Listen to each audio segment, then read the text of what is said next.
ভারতবর্ষের রাষ্ট্রপতি মহোদয়ের নেতৃত্বে, সিঙ্গাপুরের প্রেসিডেন্টের উপস্থিতিতে, আমাদের দেশের উপরাষ্ট্রপতি প্রধানমন্ত্রীর উপস্থিতিতে দেখেছেন বিমান বাহিনীর কসরত, দেখেছেন F-16, দেখেছেন মিগ, দেখেছেন জাগুয়ার, ত্রিশূল তৈরি করেছে আকাশে, দেখেছেন রাফেল উঠতে, দেখেছেন তো। আমি গাড়িতে আস্তে আস্তে কৃষ্ণনগর থেকে দেখতে দেখতে এসেছি ভারতবর্ষ সামরিক শক্তিতে আজ অনেক উপরে। আমাদের ম্যান পাওয়ার লাগবে না, কয়েকটা ড্রোন ছেড়ে দিলে কেল্লা ফতে, কয়েকটা ড্রোন ছেড়ে দিলে কেল্লা ফতে।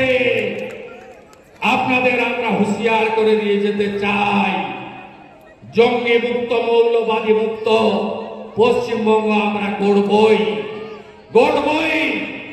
দ্বিজাতি তত্ত্বের ভিত্তিতে দেশ ভাগ হয়েছিল, মোহাম্মদ আলী জিন্নাহ, মুসলমানদের জন্য পাকিস্তান, আর আমাদের দেশ ভারতবর্ষ রয়ে গেছে হিন্দুদের জন্য।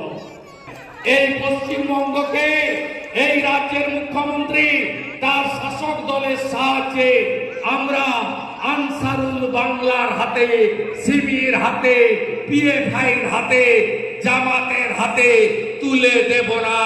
আমার মাটি, আমার দেশ, জঙ্গিদের করব শেষ। আমার মাটি, আমার দেশ, আমার মাটি, আমার দেশ, আমার মাটি, আমার দেশ, আমার মাটি, আমার দেশ। ভারত মাতা কি। আমি পঞ্চায়েতেও এসেছি, লোকসভাতেও এসেছি, আর বিধানসভাতেও আসবো। বৈষ্ণবনগরটা চাই, কিন্তু কেন চাই? কারণ বাংলাটাকে জঙ্গি মুক্ত করতে হবে। মুর্শিদাবাদে আনসারুল বাংলার জঙ্গিরা ধরা পড়ে, 7 শেখ, তার এপিক আছে, তার আধার আছে। তিনি মাদ্রাসা চালান, 3 বার ভোট দিয়ে দিয়েছে তৃণমূলকে। কাশ্মীরের জঙ্গি জাভেদ মুন্সি এই বাংলায় ধরা পড়ে। বাংলাকে বাঁচাতেই হবে, বাঁচাতেই হবে, বাঁচাতেই হবে।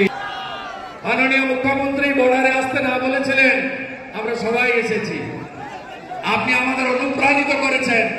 আমাদের ভিডিও ভালো লাগলে লাইক এবং শেয়ার করুন, কমেন্ট সেকশনে গিয়ে জানান আপনাদের মতামত। আরও ভিডিও পেতে আমাদের চ্যানেল সাবস্ক্রাইব করুন এবং প্রতি মুহূর্তে খবরের আপডেট পেতে প্রেস করুন বেল আইকন।